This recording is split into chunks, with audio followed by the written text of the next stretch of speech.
This is a session about behaviour change. So my background is as a PE teacher and as a coach. Through this session, I'll try to give you lots of practical examples of things that are going on. I'm going to emphasise nudge theory, which is behavioural economics. And that explains why the strapline underneath the heading here is make it easy. Because when the originator, or one of the two originators of the theory of behavioural economics, was asked how to define nudge theory, he said, well, just make things easy. And that's an illustration of the challenge that we're trying to do. And I'll try and put as many examples of nudge theory as I can to you, because I don't suppose everybody wants to do really difficult behaviour change. Everyone wants to do it the easy way. And I'll try and give you some good examples that will help you. Okay, so throughout this session, what I'm trying to do here is to illustrate to you that the world of behaviour change has moved from, in the yellow column, single point solutions, which I'll call confetti, which is to say, when you throw confetti at a wedding, none of the little beads of paper stick to anything. So they're individual solutions in their own way. And while that's fine for isolated occasions, many of the challenges that we're dealing with in terms of organising groups, etc., are much more about systems. And so I liken them to spaghetti rather than confetti. So I'll keep using that kind of idea, where spaghetti kind of orientation to behaviour change is really all about looking at the complexity of behaviour change and not really expecting it to be simple, because many of the behaviours we're interested in aren't simple. They've got a lot of components to them. Okay, so the challenge in behaviour change is that it's just not easy. Okay, so some of the reasons why it's not easy. Well, you know, the first one is in information-rich environments, attention is in short supply. It's the hardest thing to command. And we're drawn automatically, because of our biological processing, we're drawn to pay attention to things that are new and things that are threatening. So that means we don't pay attention to things that are necessarily good for us. So attention is an essential problem to start with. Let me just move my screen because it's covering some of the things here. Another problem is that we've got extremely poor recall as humans. You might think that your brain is for recall. It's actually terrible at recalling things, which is why you try to make sure that whenever you design an intervention, if it's relying on recall, it's a really poor design. Don't do that. Try and overcome the shortcomings of human recall so that the environment reminds you to do things. A third thing that makes it behaviour change difficult is that we're all subject to different social drives.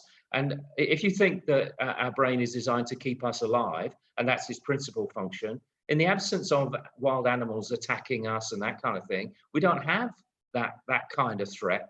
But what we do have is the social judgment of others. And we are massively vigilant to that. And so we are massively vigilant to, what do I think you think of me? I'm imagining this, but it's extremely powerful. And it drives many of the behaviors that you find challenging in coaching. Then there's a final thing, which is, what are the things that I don't even notice? My blind spots. And that's why it's really helpful that you kind of work with people who are not in your domain, et cetera, so that you can reveal things to yourself. So you get over your own blind spots. So these are some of the challenges. Okay, so let's talk a little bit about what nudge is and where does it sit itself. Well, nudge is sometimes referred to as choice architecture, which is to say, you can see the continuum along the bottom. Laissez-faire is do as you like. Well, nudge is about trying to get people to do as they would like, but are unlikely to, because they can't command their attention, they can't keep their recall on it, the people around them are driving them to the wrong thing, or you're talking about something that's in a blind spot for them. We're trying to nudge them so it's easy. Okay, you can see you can go a lot further to the right and get a lot more controlling and commanding, but nudge is light touch. Okay, so the image that you see now is a skateboarder going downhill, and what I want you to see here is that nudging is a downhill business. It is not an uphill business. Okay, so it's what people want to do already, but find difficult because of attention, recall, social drives, or blind spots. That comes the challenge. So let me give you an example of a nudge that Sergio and I talked about yesterday when he was saying that when he's with the boys in his basketball club, he says one of the things that predicts whether they're going to do their half-hour pre-practice personal development sort of work, he says once they put their shoes on, if they take out their personal development sheet, that can remind them that they'll do it. But if they don't take out the sheet, they'll do all the things about social drives and what their friends are doing, and they'll be messing around, and it'll be half an hour wasted when they could do something else. So we came up readily, and so if you use this, you're stealing it from Sergio, okay? Shoes on, sheets out. Okay, so that means when you put your shoes on, putting your training shoes on is an activating moment for them to then reach for the personal development sheet about what you're working on this week. And that's a typical kind of a nudge. Now, that one works really well because it's quite memorable. And if you do use it, please credit Sergio for it, okay? What it is not is this. Nudging is not pushing the rock uphill forever. It is not a Sisyphean task, okay? We're not interested in that, okay? So there we are. So let's get you off with something nice and easy. If you can grab a pencil and a bit of paper or something, it won't need to be very much because this is a very simple exercise, okay? So we're in Leeds, or I'm in Leeds at the moment, which is a city of learning, and its symbol is the owl, okay? So we all know that's about wisdom, all right? So I'll try and help you to draw an owl, all right? So here we go. With your pencil and a bit of paper, maybe you could draw on two circles, a large one, kind of oblongs, really, aren't they? One is more circle, one is more oblong. So you can see one is going to be the head and one is going to be the body, okay? So now we've got to keep this nice and simple, haven't you? So why don't I just tell you, why don't you just fill in the rest? And of course, of course, that's stupid, isn't it? But that's what often happens in behaviour change. People say, oh, we'll do behaviour change. Well, it's not just fill in the rest. There are some key kind of ideas that we need to work with. And I try and make some of those available and so they become second nature to you, okay, as we go through today.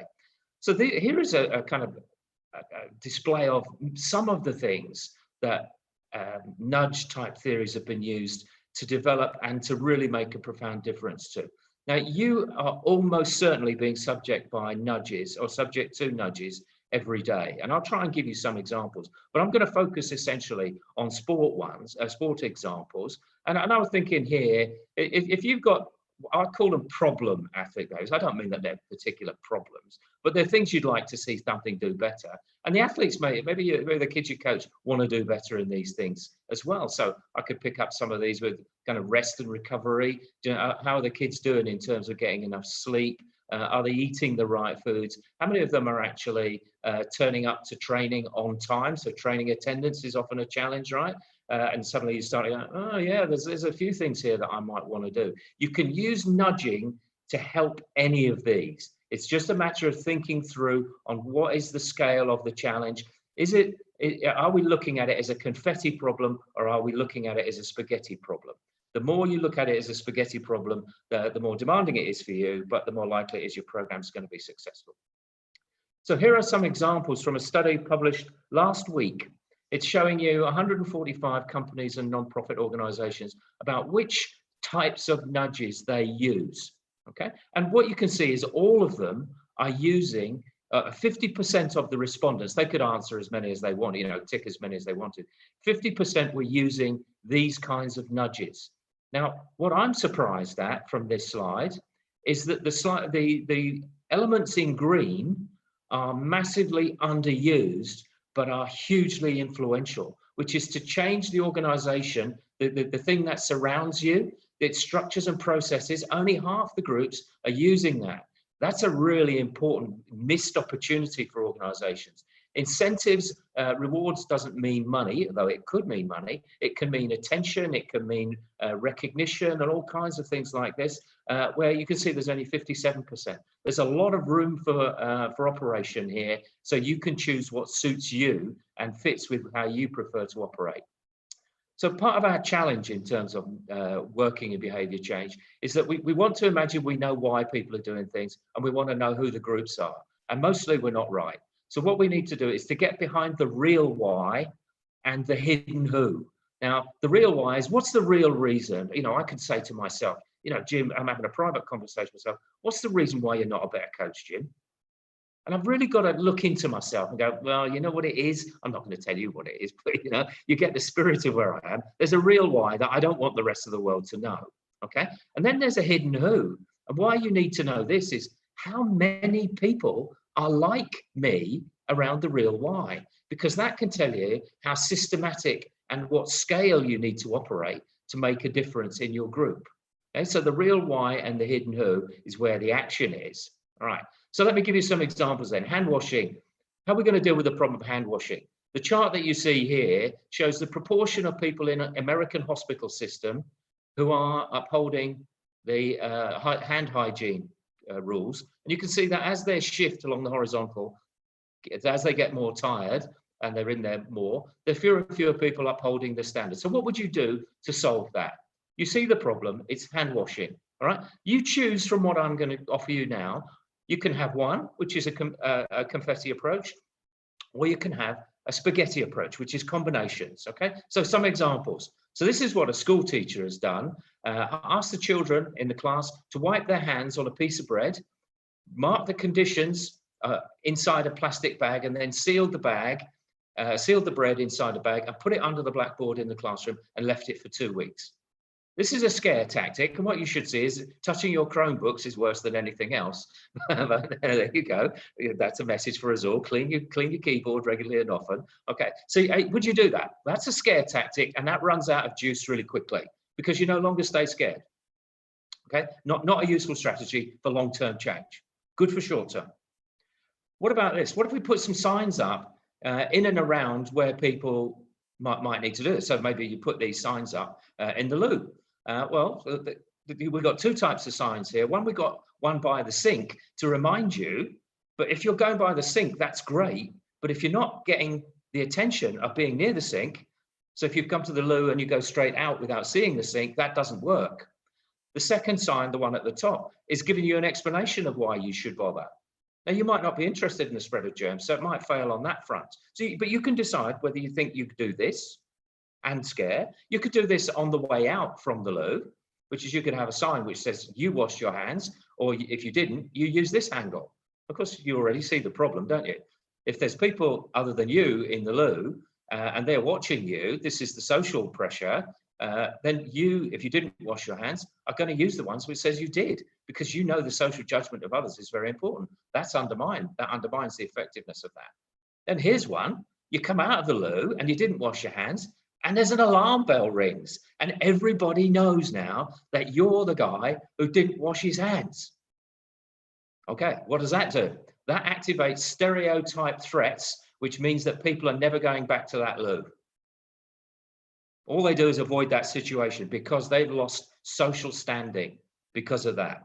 It might look like it's a good idea to shame people, but it rarely works well. And then there's my final offer. My final offer is that the handle in the loo that you've got, it emits a light which disinfects your hands as you put your hand on it. Okay, I believe this exists, so I think it's real. The problem is you only use one hand, and it doesn't do between your fingers, and it doesn't do the back of your hands. What are you going to choose? Because after all, it was only a simple behavior, washing your hands. Have you got a confetti approach, or are you thinking a spaghetti approach is better? For me, it's a spaghetti approach because it's so important in these COVID times. So if we go with the spaghetti approach, we would say that one of these cogs is really central to the operation of the system. But actually the spaghetti approach says, well, no one of them is more important than any other. They all do something. Some are bigger and others are smaller, but they're interacting in very important ways. So what we're starting to understand is that humans are psycho and logical. So you've probably seen that we're psychological, and you could say that. But actually we're psycho, which is to say we're irrational. But the good news in that is that we're predictably irrational, and behavioral and economics is really all about trying to investigate how are we predictably irrational. And then we are logical in lots of ways, but these two coexist in all of us. And this is where we get into the real why and the hidden who, because psycho factors are really playing out in terms of how we group together with others. Okay, so let me give you some sport examples of nudge. This is fantastic. I don't know how this hasn't captured a lot more imagination. This is from Spain. This is capturing the benefit of home advantage. It's easier to win at home. So the idea is stay at home. You know, we all know what lockdown is, but I thought this was fantastic. I haven't seen any evidence about what effect it's done, but for commanding attention, if you're a football fan, this is fantastic. And so you like Messi, you like Real Madrid, you like Atletico, whatever your interest is. But there's something very interesting here about it being, it's easier to win at home. So you're capturing that kind of spirit. So here are some other examples. I'm going to give you 6 examples now, kind of physical activity, sport sometimes, but you can see where they work. Number one is a bicycle manufacturer was sending bicycles, and 80% of them arrived broken. No, none of the delivery people were trying to break them. So they decided, what can we do? Well, let's make the packaging look like a TV. And that reduced the breakages by 80%.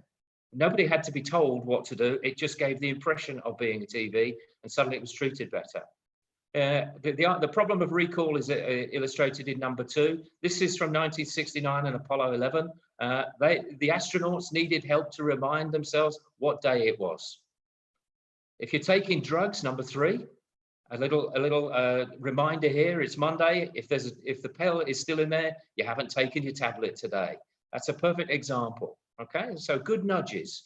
They're things you want to do, but it's making it easy to do it. So number 4, you'll be familiar with spacing.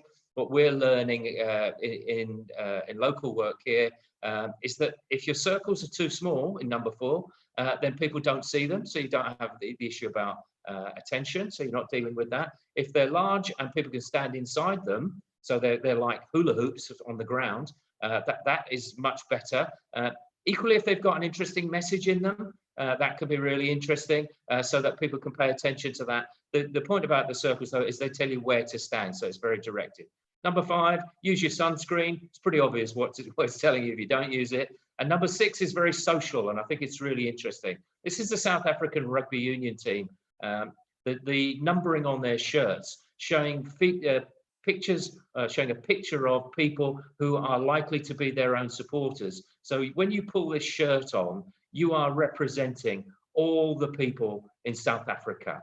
And that when you pull that shirt on, they're expecting you to do big things because you're representing them. That's a very powerful social initiative, and I think it's nudging in a very strong way of rugby players. Now, some other examples. Number 1 is trying to stop you throwing your cigarette butts on the floor. Well, I don't know how many it did stop, but it stopped this many. And all you were asking them to do is who you think is better, Ronaldo or Messi. The other 2 charts here that you've got 2 and 3 are physical activity things that you've seen, trying to encourage you to use the stairs a little bit more. And number 3 is telling you about how well you're doing so far this month in terms of physical activity. Number 4 is spacing, creating physical reminders. You don't know how to gauge 2 meters, do you? No, you don't. So when you've got a reminder of what 2 meters looks like, and you know what grids look like for many of you, if you've done sport coaching, you'll know what grids are. Here you've got social spacing grids. If you sit in the middle of a grid, you are going to be 2 meters away from everybody else. This is from Copenhagen. I think the US have copied it with circles. Works pretty well. And then the final 2 are from Sheffield in England, not far from where I am now. And they're spacing, distancing kind of concepts where you've got 2 meter Rita and 6 feet Pete. And those I love those, the Sheffield ones. They seem to me to be great fun. Our challenge is, what does 2 meters look like? What does 6 feet look like? Because what I see when people are doing physical activity, they don't seem to know what either of those things are. So if we know what systematic success in sport looks like, whether it's for coaches or for athletes, we need to think, right, how do we make sure that these behaviors happen? So let me show you some of the things that we know from a psychological perspective about things that work. So if we do self-scoring, we know that's a powerful factor for how well we pay attention to ourselves. So an example of self-scoring is if you go on holiday and you play crazy golf. And the first day, you say, oh, well, I don't care, it doesn't matter. But you go back the next day and you're going to play again. You know who won yesterday, don't you? Yeah, well, when you keep score, you play different. So keeping score is a very powerful tool. If you're scoring your own behavior, it's really that much more powerful because you're having to reflect on it and it's much more cognitively demanding. If you surround yourself with prompts, reminders to do it, because you won't remember, you've got poor recall, and rewards, which is making you feel good about doing the behavior, that makes the behavior more likely to happen. You're going to be more likely to do it. If you remind yourself of successful doing rather than unsuccessful doing, you're more likely to initiate a repetition of a behavior. If you want better behavior rather than just general behavior, reflecting on what made it successful and then intentionally transferring that to the next expedition into that behavior is going to make it more successful. And then finally on this one is set and refine goals so that you're upping the ante each time you're doing it. One of our challenges here is for setting and refining goals is we up the ante too soon for beginners. Now, that doesn't mean that they're beginners in terms of their life experience. What I'm talking about beginners here is someone who finds a behavior new. It doesn't mean that they haven't been in your sport for 40 years. They can still find a behavior that's new. If you find any of these in their own right difficult, then nudges can be used to make them happen. So let me give you an example of something I use for myself. This is my self-scoring scheme. I put it in my workbook. As Sergio can tell you, I carry it around with me everywhere. This is a slip of paper. It's pasted into my book, and I fill it in at the end of every day. It's my end of day routine. It's in my book weeks in advance because I don't want to do this. I will forget, even though I've been doing it for probably 4 or 5 years now. Solidly, every Monday to Friday, I respond on a 1 to 10 scale. How well did I do my best to be happy, to find meaning, etc. It is not how well did it turn out. I'm interested in how well I did my best because that retains the exertion on my part. It doesn't put anybody else in the frame. Nobody else is responsible. It's up to me to do my best. Now, what if I don't like my score? If I say I'm giving myself a 3, well, on the back of my scorecard, I have a set of solutions about what I need to do. Now, on the left is green, which is an easy solution, and on the right are more difficult solutions. So when I get a score of 3 or 4, where do you think I go looking for solutions? I go to the green. I go to the blue. I don't go looking for the red. What this is doing is when you've got a problem behavior, if the prompt about how to resolve it is nearby or immediately to hand, it gets used very readily. So what that does is then, if I've got a 3 or a 4, I know and I can remind myself what I need to do. If I'm a newcomer to this, all I need to be reminded is just turn the page over, turn my little card over. Okay, so that's what's called a hot prompt. Here we've got self-scoring applied to the I Coach Kids pledge. Now, you know, from my perspective, from a cognitive load demand, 10 items are too many. You won't want to fill in scores for 10 items at the end of a day, but you may want to pick up on some of these things where you just say, I'm going to do the even numbers ones this week and the uneven ones next week. So that'll give you 5 each time, and you're more likely to do that. That'll make it easier. I put Monday to Friday. You can choose how you like. But again, use the idea of how well did you do your best to make it inclusive, to prioritize the love of the sport above learning of sport, and so on. Just so that you make it so you're doing your best. So what I'm going to give you now are 6 models, 6 ways of thinking about things with progressive challenge. Each can build on the other. This is a confetti example of a model that you can use to help your athletes, help the kids you coach, or help yourself to do better. Okay. The first one is, what's the one thing that will help the kids do better? Or what's the one thing that will make you a better coach? You could say that's a confetti approach, right? The second thing, a two-part model now, is a fuel and friction. What we're learning for difficult behaviors and with challenges in some community groups, we're finding it very difficult when we add fuel stops working when the frictions are too great. So focus on removing fuel, removing friction is really powerful. The 3-part model, well, this looks too complicated to be a 3-part model, doesn't it? So let's shift off that. The 3 parts that I want you to concentrate here on, this is the COM-B model, is have they got the capacity or the capability to do the things you're interested in?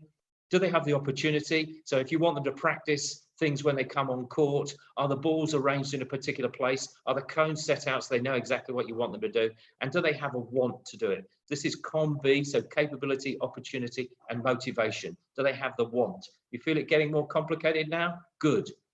Number 4 is a real nudge-based approach. This is the EAST model, and it's easy. Is the behavior easy? Is it attractive to you? Is it social? Can I do it with my friends? Do I get social credit for it? And do I do it timely? Remember the hand washing across the time of day? That makes a difference. The time of the week when you ask people to do things, they all make a difference. The phrase that's repeated on this slide is make it. That means you must design it so it is those things. It's not how it turns out. You must make it attractive, easy, social, and timely. The 5th thing is for those of you who are organizing groups. So if you are coaching and you're working with, children's groups or youth groups and an adult group, and you've perhaps got a male and a female section, these are some of the things that you need to consider because they all play out into why it doesn't work well, whatever it is. The challenge on this one, in this framework, it's sometimes referred to as an onion diagram, is it's got individuals at the middle, and it might not always be that individuals are what matters. They might not actually be at the heart of what matters. The policies may be much more important to driving behaviour. If you want examples of what those things entail, you can see the detail put on the right of the screen as you're looking at it. And then the final thing is what I call 6 I's, 6 elements here. You can see there's 2 columns of influences. There's motivation and motivators, and there's competencies and abilities. And those are separated out into rows, which are personal or individual, social in the middle row, and then system, structural. Our experience of working in inactive groups and communities is the most important of these columns, unquestionably, is the competencies column. Don't worry about the motivation. If you can get a behavior to take place, competencies follow from that, and that drives motivation much more than believing that motivation drives competency and working hard. We found it much more the other way around. So these are, get your 6 eyes on, you'll hear me say it. So if I put some numbers on these circles, you can see what it says in the circles. What I'm going to try now is ask you to think about this in terms of your own driving behavior. Okay, so next slide will show you these same things in the middle, but think about, so you can see them in the middle, 1, 2, 3, 4, 5, 6, and then you've got stuff around the outside, which is all designed to help you to drive better, to drive safely. So what I'd like you to do is have a little look at some of them and think, okay, I wonder what factor that one's doing. So if I ask you to look at something that's at about 7 o'clock, the E, can you see there's a 10-mile-an-hour speed limit? What are those, which of the circles do you think that best represents? Do you think that's about, is that about individual want? So circle number 1, can you see that being circle 1? I don't think I can see that as being circle 1. What I think I can see it as being is a change for the environment, so circle 6. Can you see that that's reminding me, it's a sign on the side of the road that the speed limit here is 10 miles an hour. That's changing my environment. I might prefer to drive at 30 miles an hour, but it's reminding me. If you look round these things, see if you can marry up some of them when you have a chance to have a look at it over it again. But one thing I'd point out to you, I'd like you to think about the item J, which is at about 3 o'clock. Can you see it says drink drivers caught during summer campaign? Okay, remember back to the alarm bell coming out of the loo, the hand washing? This is a shame activating thing. It creates a social norm, that's for sure. But the challenge in it, which we've seen reflected in COVID, is when you see lots of photographs about people not honouring distancing. This is making not honouring the drink drive rule the norm. Equally, when we show people not honouring the distancing as a norm, it's justifying breaking the norms. This is a bit of a challenge. This is not a good nudge. Okay. So what I've tried to show you there is that we've got lots of circles working really hard, and they're interacting. This six eyes kind of approach is a really useful way of thinking about that. And I've tried to just encourage you to think about using nudge, etc., to move from confetti approaches, which are individual magic bullet approaches, to much more spaghetti approaches. And if you want to learn more about these things, all of these things are free. The biggest image on this slide here is a talk that's coming up with Cass Sunstein, who's one of the principal architects of nudge theory, and he's a really nice speaker. All the other things are free. Just alert you to the behavioral economics manual in the bottom right corner is free. It is fantastic, a fantastic resource for those who want to learn more about the academic sort of side of things. And then the bit just above that is what I put into Google for Google search, using nudge theory in coaching. And that's just the videos that are available. There's tons of stuff that's there. Feel free to go for it. All these sort of stuff, they're fantastic resources. So it's time for me to stop and time for us to start talking. Thank you very much.